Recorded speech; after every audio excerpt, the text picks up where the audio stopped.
سامسونگ گلکسی S21 اولترا 5G.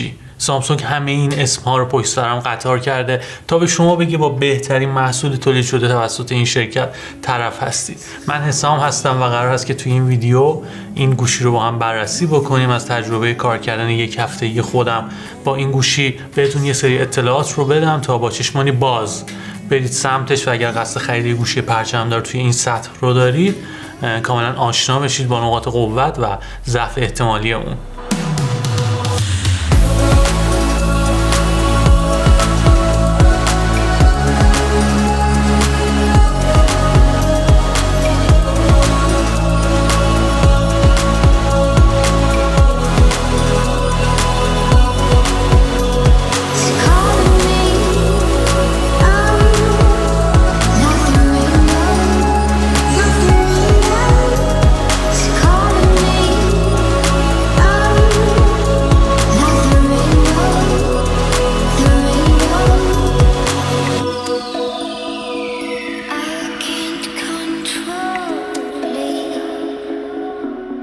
ابتدا به عملکرد این گوشی میخوام بپردازم و پردازنده که نسبت به نسل قبلی 25% سرعت بالاتری داره. اگزینوس 2100 نسخه‌ایه که گلوباله، به جز آمریکا و چین که اسنپ دراگون 888 استفاده میشه.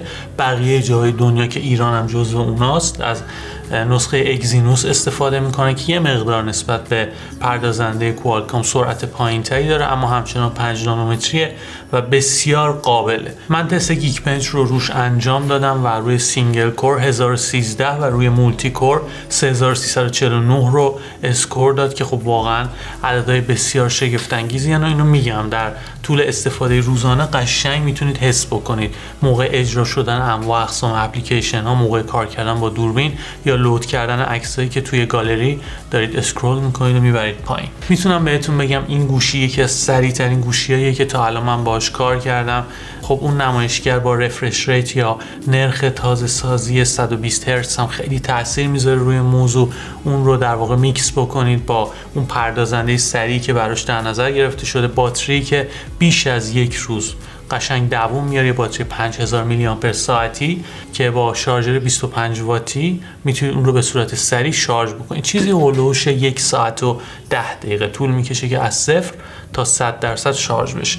به صورت وایرلس هم میتونید این گوشی رو شارژ بکنید با سرعت 10 وات. خیلی بالا نیست اما همین که چنین قابلیتی وجود داره خیلی خبر خوبیه. پشت گوشی از جنس شیشه ساخته شده و به خاطر همین امکان شارژ وایرلس اون وجود داره و این رنگ ماتی که بسیار زیبا ساخته شده. سامسونگ توی ویدیویی که برای معرفی گلکسی S21 اولترا ارائه کرد خیلی توضیح داد راجع به اون رنگ سیاهی که چجوری بهش رسیدن و من واقعا احساس میکنم که یکی از بهترین سیاه هایی هست که من توی گوشی ها دیدم، مخصوصا سری پرچمدار. و این رنگ ماتی که داره و هیچ اثر انگشتی رو به خودش جذب نمیکنه بسیار اتفاق خوشایندیه. میرسم به دیزاین و این کامera بامپی که اینجا دیده میشه اصلا اذیت نمیکنه. به نظر من یه زبان طراحی جدیده و خیلی زیبا به نظر میرسه. این حلقه هایی که دور دوربین ها وجود داره اونو بیش از پیش نشون میده و اگر دقت بکنید موقعی که گوشی رو میگیرید دستتون این کامera بامپ یه گریپی به دستتون میده که اصلا آزاردهنده نیست و باعث میشه که حتی راحت تر بتونید با گوشی کار بکنید. از بابت اینکه وقتی روی میز میذارید چه اتفاقی میفته، خب ممکنه یه مقدار لغ بزنه ولی خب فکر میکنم اکثر کسایی که بخوان این گوشی رو خریداری بکنن یه بامپر یا یه کاور رو روش بندازن اونجوری ازش استفاده بکنن که خب در اون صورت چنین موضوعی دیگه حل شده و چنین مشکلی وجود نخواهد داشت. گوشی بزرگه، مخصوصا برای خانم‌ها ممکنه بیشتر به چشم بیاد ولی خب بعضی هم علاقه‌مندن به چنین سایزی، ولی برای من به شخصه سایز خیلی مناسبی داره. وزنش یه مقدار بالاست، مخصوصا وقتی دراز کشیده دارید استفاده میکنید ازش یه مقدار حس میکنید که اون سنگینیه ممکنه گاهی اوقات اگر خیلی بخواید ازش استفاده بکنید اذیتتون بکنه. اما خب در کل واقعا دیزاین بسیار زیبایی داره و از هر زاویه‌ای که به این گوشی نگاه میکنید، حداقل نظر شخصی من اینه، بسیار به نظرم که طراحی زیبایی داره. میرسم به صفحه نمایش 6.8 اینچی داینامیک امولد این گوشی که خب همونطور که بهتون گفتم با رفرش ریت 120 هرتزی میتونید اون رو با رزولوشن 4:40 در 3200 داشته باشید، یعنی QHD دیگه لازم نیست فول HD باشه مثل نسل‌های گذشته. و میتونم بهتون بگم زیباترین صفحه نمایش اولدیه که من تا به امروز دیدم و توی گوشی‌ها باهاش کار کردم. بسیار رنگ‌های سیاه غنی داره، رنگ‌های دیگه‌ای که توش وجود داره بسیار شفافن، میزنه بیرون از توی گوشی و تماشای محتوا بسیار لذت بخش. دیگه نمیدونم چقدر تعریف بکنم.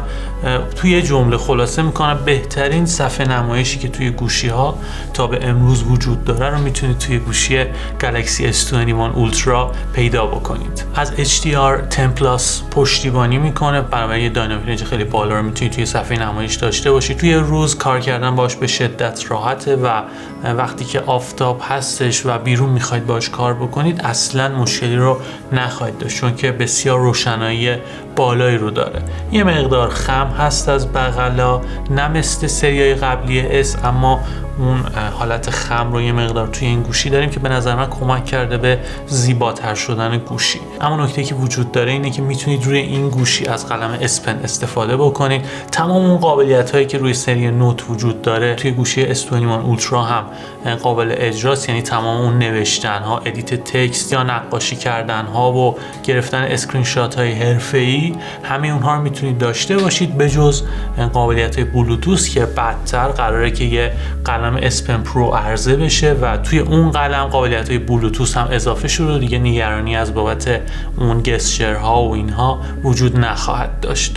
بسیار تجربه لذت بخش. تنها موضوعی که یه مقدار منفیه اینه که باید اون قلم S Pen رو همیشه خودتون یه جای نگه دارید. یه کاوری وجود داره که یه جای کوچیک برای قلم S Pen در واقع در نظر گرفته شده، مگه اینکه از اون کاور استفاده بکنید. در غیر این صورت همیشه باید یه جای اون قلم رو داشته باشید. به نظر من خیلی چیز منفی هم نیست. من خودم اونجوری نیست که همیشه نیاز پیدا بکنم به قلم که یه جای مخصوص براش توی گوشی در نظر گرفته شده باشه. با این ایده که قلم جدا از گوشی عرضه میشه و یا حتی میتونید از قلم‌های قبلی هم استفاده بکنید، خیلی ایده خوبیه و خیلی کاربردی به نظر میرسه. میخواستم بهتون بگم دقت بکنید که این گوشی دیگه مموری میکرو SD رو ساپورت نمیکنه، بنابراین باید موقع خرید خیلی دقت بکنید. من خودم چون توی این چند روزی که باهاش کار میکردم ویدیوها و عکس‌های زیادی رو باهاش گرفتم، قشنگ احساس میکردم که نیاز به فضای بیشتر دارم. برای هر چقدر فضای بیشتری رو در نظر بگیرید برای خرید، همونقدر راحت ترید و چون حجم فایل‌های تولید شده وصل این گوشی بسیار بالاه، بنابراین حداقل 256 رو در نظر بگیرید. اگه خیلی سریع بخوام این گوشی رو با گوشی آیفون 12 پرو مکس مقایسه بکنم، خب سامسونگ S21 اولترا 1/10 اینچ از اون گوشی بزرگتر، 6.8 اینچ در مقابل 6.7 اینچ. نکته دوم اینه که پردازنده‌ای که گوشی آیفون 12 پرو مکس داره A14 بسیار سریعتر عمل میکنه نسبت به اگزینوس، اینم باید در نظر بگیرید. تفاوت دیگه‌ای که این دوتا گوشی با هم دارن مربوط به ظرفیت باتریشونه، 5000 میلی آمپر ساعت در مقابل 3700 میلی آمپر ساعت که خب اینا روی کاغذه، اینکه اون پردازنده چقدر مصرف میکنه و چقدر در واقع این دوتا گوشی میتونن شما رو همراهی بکنن بحث دیگه ایه. ولی فکر میکنم با توجه به تجربه‌ای که من با هر دوتا گوشی داشتم، سامسونگ S21 اولترا یه مقدار بیشتر دووم میاره، بیشتر از یه روز میتونید روش حساب بکنید و باهاش کار بکنید. و نکته آخر در مورد تفاوت دوربین های این دوتا گوشی، من گوشی آیفون 12 پرو رو در اختیار داشتم، تونستم اون دوتا رو با هم مقایسه بکنم. 3 تا لنز اولترا واید و تلفوتو رو داره گوشی آیفون 12 پرو و در مقایسه‌ای که من انجام دادم یه سری اطلاعات به دستم رسید که میخوام بهتون بگم. نکته اول اینه که احساس میکنم گوشی آیفون یه مقدار گرمتر عکاسی میکنه، یه مقدار وایت بالانس گرمتری داره، قشنگ عکسا به زردی میزنه که خب خودتون کاملا دارید مشاهده میکنید. نکته دوم اینه که دوربین اصلی این گوشی رزولوشن بسیار بالاتری داره، 108 مگاپیکسل در مقابل دوربین آیفون که خب قشنگ میبینید که وقتی زوم میکنید جزئیات بیشتری رو میتونید توی عکس ثبت شده توسط گوشی گالاکسی S21 اولترا ببینید که خب به نظر من اینجا هم باز امتیاز بالاتری رو به خودش اختصاص میده.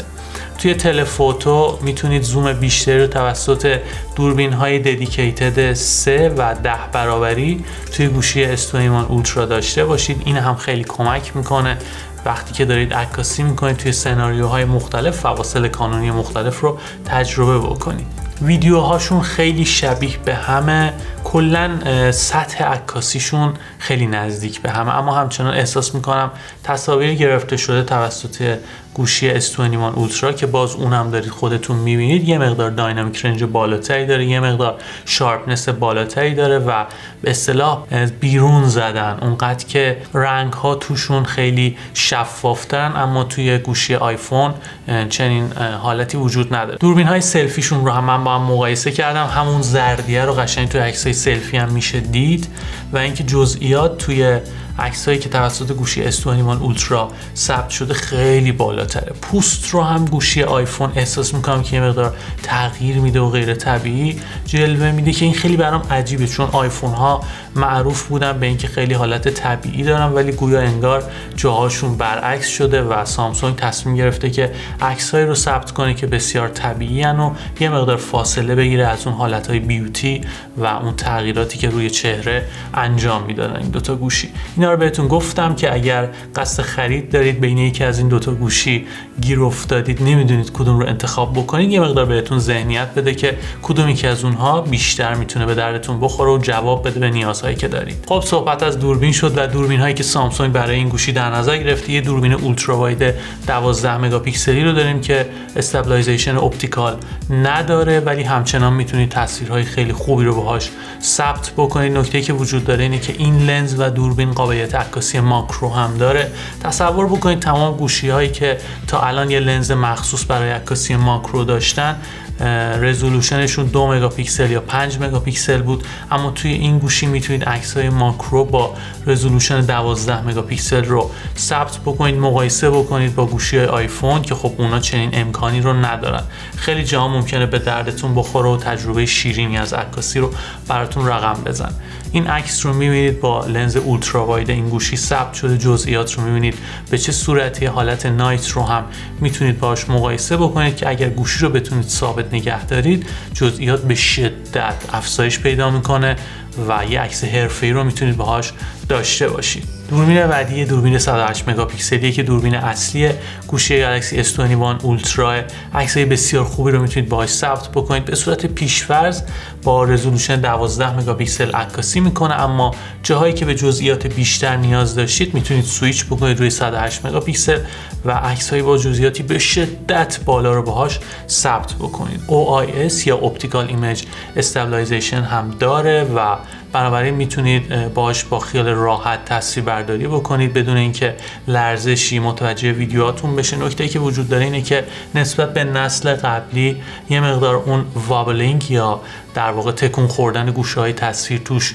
کمتر شده، اصلاح شده و این کمک میکنه که ویدیوهاتون حرفه‌ای‌تر باشه. من هم روی دست اون رو تست کردم به صورت هندهلد و هم روی سه‌پایه.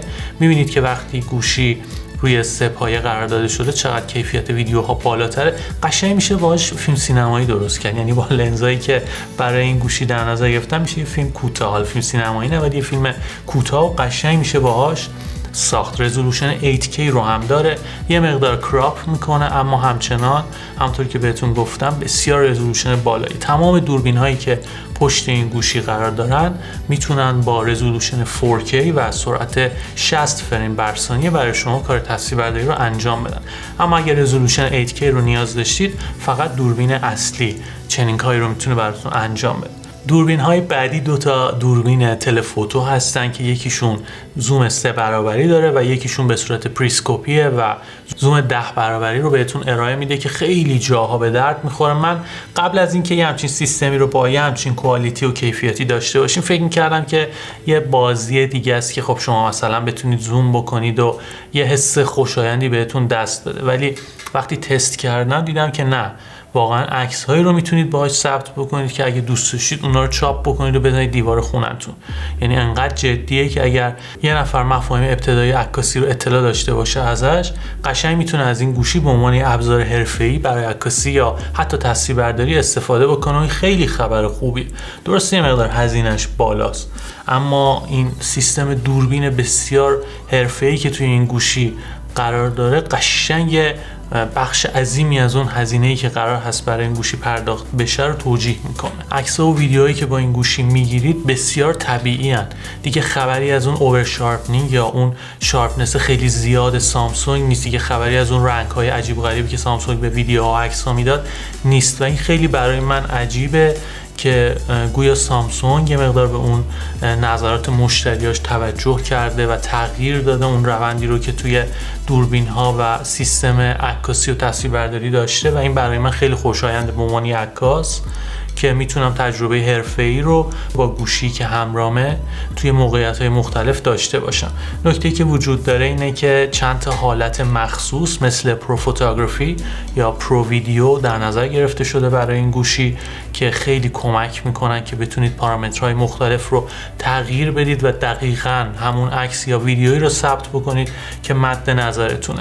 یا یه حالت دیرکتور ویو رو داریم که توی اون میتونید تمامی زوایای مختلف رو در آن واحد ببینید و در آن واحد موقعی که دارید ویدیو رکورد میکنید اون رو تغییر بدید، مثل کارگردانی که بعداً توی میز تدوین داره انتخاب میکنه که از کدوم دوربین استفاده میکنه. بهتر می بود که این فیدها به صورت جداگونه توی خود گوشی ضبط میشدن که اگر کسی دوست داشت بعداً بتونه اونها رو ادیت بکنه، اما خب چنین قابلیتی فعلا وجود نداره. میرسم به پورتریت مود که قبلا لایف فوکوس بود، الان تغییر اسم داده. بسیار به طرز شگفت انگیزی پیشرفت کرده. دیگه اینجوری نیست که کناره های تصویر بخواد بزنه یا اون بلورنسی که پشت سوژه انجام میده خیلی مصنوعی باشه. خیلی پیشرفت کردن توی هوش مصنوعی، خیلی دقت کردن به این که اون عکس خروجی یه عکس حرفه‌ای باشه. میبینید که چقدر نسبت به نسل‌های گذشته این قضیه پیشرفت کرده. میتونم بهتون بگم که بهترین پورتریت مود رو میتونید توی گوشی با این گوشی یعنی S21 اولترا تجربه بکنید. میتونم بهتون بگم که خریدن یه گوشی میان رده کار سخت‌تریه به نظر من نسبت به گوشی پرچمدار، چون انقدر سامسونگ مخصوصا توی این سری S و مشخصا S21 اولترا بالغ شده که دیگه هیچ سوالی رو باقی نمیذاره. تصور بکنید قیمتایی که عرضه شده نسبت به پارسال $200 هم ارزون تر بوده. خب وقتی اینا رو آدم میذاره یه جا بهش فکر میکنه، بسیار گوشی خوب و با ارزشی محسوب میشه این گوشی. یه صفحه نمایش فوق العاده، یه باتری که قشنگ جواب میده، میتونید رزولوشنش رو کمتر بکنید و حتی 2 روز کامل باهاش کار بکنید. بسیار گوشی قابلیه، بسیار سیستم عکاسی و تصویربرداری حرفه‌ای رو توی اون شاهد هستیم و اینکه سامسونگ به در واقع مشتریاش توجه کرده. تصور بکنید وقتی گوشی رو به سمت چپ اسکرول میکنید دیگه خبری از بیکسپی نیست و گوگل فید رو دارید اینجا و تمام اون نقاط ریزی که سامسونگ بهش توجه کرده تا مشتری ها راضی باشند رو میتونید توی این گوشی داشته باشید. دوربین های این گوشی قابلیت هایی رو دارن که بقیه گوشی ها براشون آرزوه. این خب خیلی نکته مهمیه. سامسونگ دوست داره که گوشی پیشفرض باشه، چه توی میان رده چه توی پرچمدار، که فکر می‌کنم این کار رو به درستی و با کیفیت بسیار بالا انجام داده. اگر دوست داشتید میتونید یه مقدار کمتر هزینه بکنید و سری S21 یا S21 پلاس رو خریداری بکنید. تفاوتایی که دارن، یکی سیستم لیزر اتوفوکوسه که خب توی این گوشی وجود داره، اما همچنان توی گوشی S21 و S21 پلاس هم سرعت اتوفوکوس خیلی قابل قبولی رو داره. نکته دیگه ظرفیت باتری کمتر اونهاست، یا اینکه دیگه اونها لنز 10 برابر زوم رو ندارن، یا قابلیت نوشتن با قلم S Pen روی اون دوتا گوشی وجود نداره و بدنی که از جنس پلاستیک در مقابل بدنی که از جنس شیشه ساخته شده، البته مشخصا S21. اینها رو اگر در واقع در نظر بگیرید خیلی اون نکات قابل توجهی نیستن که آدمای عادی متوجهش بشن یا بخوان اذیت بشن از نبودن اونها. و خب اون قابلیت ها جمع شده توی بهترین اونها، یعنی S21 اولترا، که اونایی که خیلی علاقه‌مندن یا دوستان به صورت حرفه‌ای کار عکاسی انجام بدن یا کار گرافیکی انجام بدن میرن سمت این گوشی. اما نه، اگر دوست دارید کمتر هزینه بکنید اون دوتا گوشی هم وجود داره. مثلا رزولوشن گوشی S21 دیگه فول HD مثل این گوشی QHD نیست و خب برای خیلیا کاملا جوابگوه چنین رزولوشنی با نرخ تازه سازی 120 هرتز که میگم یه عدد واقعا قابل قبولیه. اگر بخوام نقاط قوت و ضعف این گوشی رو یه جا در انتهای این ویدیو جمع بکنم و بهتون بگم، در ابتدا از نقاط قوت شروع میکنم و صفحه نمایش فوق‌العاده‌ای که این گوشی داره، قابلیت پشتیبانی از 5G، اینکه میتونید با قلم اسپن در واقع باش کار بکنید و روش بنویسید و سلکت بکنید، اینکه یه باتری با ظرفیت 5000 میلی آمپر ساعتی داره، اینکه سنسور اثر انگشتی داره که بسیار سریع عمل میکنه. میتونم بهتون بگم که سریع ترین عمل کرده سنسور اثر انگشت زیر صفحه نمایش رو میتونید توی این گوشی داشته باشید، و یا پردازنده بسیار قوی که برای اون در نظر گرفته شده، و در نهایت سیستم بسیار پیشرفته‌ای که سامسونگ برای دوربین‌های این گوشی در نظر گرفته که میتونید خیلی تجربه حرفه‌ای رو چه تو زمینه ویدیو چه تو زمینه عکس باهاش داشته باشید. اگر بخوام نقاط منفی رو هم بهش اشاره بکنم، یکی وزن اونه، خب یه مقدار بالاست. نکته دیگه قیمت اونه که خب اونم یه مقدار بالاست. اینکه شارژر و هدفون توی جعبه وجود نداره، این رو هم باید در نظر بگیرید. و آخرین نکته این در واقع انتخاب پردازنده هایی که برای هر کشور وجود داره میتونست حرفه‌ای تر باشه. مثلا کوالکام اسنپ دراگون 888 برای همه دنیا، که خب حالا تصمیم سامسونگ بوده که برای چین و آمریکا 888 رو در نظر بگیره و برای بقیه دنیا اگزینوس 2100 رو که همونطور که بهتون گفتم پردازنده بسیار قابلیه. ولی خب خواستم بهش اشاره بکنم به عنوان نقطه منفی که در مورد این گوشی وجود داره. خیلی ممنونم که این ویدیو رو تا انتها تماشا کردید. خیلی ممنونم که نظر میدید، کامنت میذارید. اگر این ویدیو رو از طریق پلتفرم یوتیوب تماشا میکنید حتما این کانال رو سابسکرایب بکنید و اون زنگوله کنارش رو بزنید تا به محض منتشر شدن ویدیوهای جدید از اون باخبر بشید. حتما بهم بگید که نظر شما در مورد این گوشی چیه. خیلی ممنونم بابت نظراتتون، بابت کامنت هاتون، و امیدوارم که این اتفاق یه روند ادامه دار باشه. مرسی.